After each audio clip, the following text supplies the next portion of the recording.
حکم کو مدینہ سے کیوں نکالا تھا؟ اس کا جو والد تھا نا حکم، وہ نبی رسول پاک نے مروان بن حکم کو مدینہ سے کیوں نکالا تھا؟ اس کا جو والد تھا نا حکم، وہ نبی اسلام کی نقلیں اتارا کرتا تھا، المعجم الکبیر طبرانی کے اندر موجود ہے، اور تفصیل کے ساتھ حضرت عثمان کے جو کہ رشتہ دار تھے، وہ چچا لگتا تھا حضرت عثمان کا۔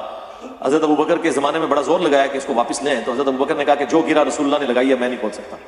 پھر حضرت عمر کے زمانے میں بھی، پھر حضرت عثمان جب خود خلیفہ بنے تو اسے واپس لے آئے، الٹا مروان کو اپنی بیٹی دے دی، داماد بن گیا۔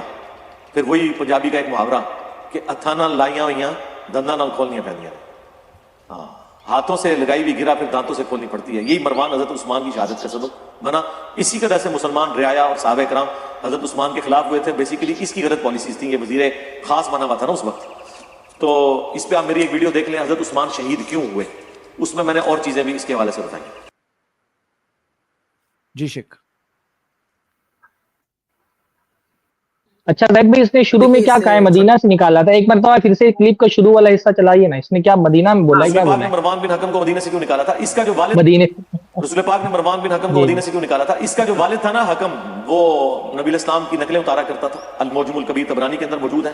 جی شیخ، اور جی شیخ کفایت، آپ بولے جاؤ۔ وہ واقعہ یاد آ گیا نا جو بریلوی لوگ عام طور سے بیان کرتے ہیں محرم میں، کہ اللہ کے نبی صلی اللہ علیہ وسلم جب معراج میں گئے تھے تو آپ کو جنت میں جو سیب کھانے کے لیے دیا گیا تھا، وہ کھانے کے بعد جب آپ نیچے آئے اور آپ صلی اللہ علیہ وسلم نے اپنی بیویوں سے تعلق قائم، اما خدیجہ رضی اللہ تعالیٰ عنہ سے تعلق قائم کیا، تو اس کے نتیجے میں فاطمہ رضی اللہ عنہ کی ولادت ہوئی۔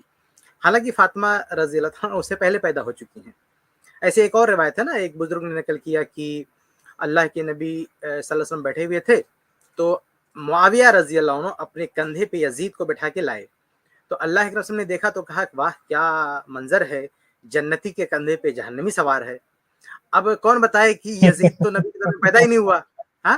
تو ایسے یہ بندہ کہہ رہا ہے کہ مدینہ سے نکال دیا گیا۔ مدینہ میں تھے تب تو نکالیں گے نا، کہاں مدینہ میں تھے وہ؟ مروان ان کے والد نے جب اسلام قبول کیا فتح مکہ کے موقع پہ تو مکہ میں تھے، اور مکہ کے وقت اللہ کے نبی صلی اللہ علیہ وسلم نے کہہ دیا لا ہجرت بعد الفتح، یعنی اب ہجرت کرنے کی ضرورت ہی نہیں ہے۔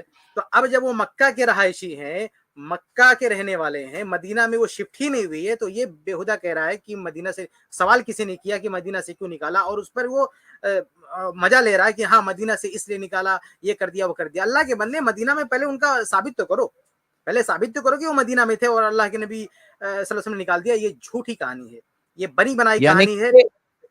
جی، جو وہ کہہ رہے ہیں کہ فلاں کو مدینہ سے نکالا، ارے بھائی مکہ فتح ہوا تھا نا، تو حکم ابن ابی لاس کہاں کے تھے؟ وہ تو مکہ کے تھے نا، اسلام انہوں نے مکہ میں قبول کیا، وہ مکہ کے تھے، اور ہجرت کے بعد تو جو مکہ کے لوگ تھے وہ مدینہ گئی ہی نہیں، تو مدینہ سے کیسے نکال دیں گے ان کو؟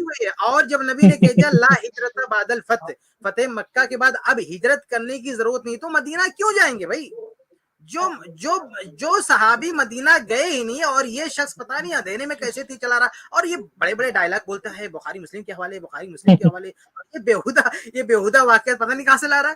نہیں، اتنی عقل نہیں ہے اس کو، اللہ اس کو ہدایت دے کہ جو شخصیت مدینہ میں موجود ہی نہیں ہے اس کو مدینہ سے جلاوطن کیسے کریں گے بھائی؟ تو یہ پہلا پوائنٹ اچھی طرح سے ذہن میں رکھیں۔ جو مکہ کے لوگ اسلام قبول کیے تھے وہ مکہ ہی میں تھے نا، وہ تھوڑی مدینہ گئے تھے، اور ہجرت کے بعد تو پھر مدینہ کی ہجرت ختم ہو گئی تھی، تو یہ سارے لوگ تو مکہ کے رہنے والے تھے، تو مدینہ سے نکالیں گے کیسے؟ یہ لوگ ہجرت فتح مکہ ہو گیا تو ہجرت ختم ہی ہو گئی، تو یہ مدینہ گئی نہیں، تو اللہ کے نبی ان کو مدینہ سے کیسے نکالیں گے؟ تو یہ بنیادی اس کی غلط ہے اس پر۔ اور دوسری بات یہ ہے کہ بھیا یہ بتاؤ نا، کوئی چارج شیٹ تو بتاؤ، کیوں نکال دیں گے ان کو؟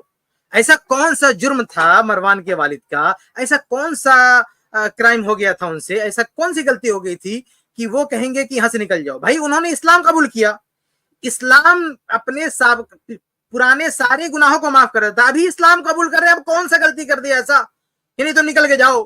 آپ دیکھیں صحیح بخاری کی روایت ہے کہ حمزہ رضی اللہ تعالیٰ عنہ کو قتل کرنے والا وحشی، اور یاد رہے میں پچھلی اسٹریم میں وضاحت کر چکا ہوں کہ یہ وہ جو قصہ بیان کیا تھا نا کہ وہ ہند نے بھیجا تھا اپنے غلام کو جا کے شہید کر دو، یہ بے بنیاد بات ہے، اس کی کوئی حقیقت نہیں ہے، یہ جھوٹ بات ہے۔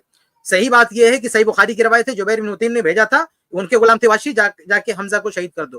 اب یہ شخص جب حمزہ کو شہید کیا تو بعد میں انہوں نے اسلام قبول کر لیا، اسلام قبول کرنے کے بعد اللہ کے نبی صلی اللہ علیہ وسلم کے پاس آئے، اللہ کے نبی صلی اللہ علیہ وسلم نے ان کو مانا مسلمان، صحابہ میں شمار کیا، لیکن کیا کہا کہ تم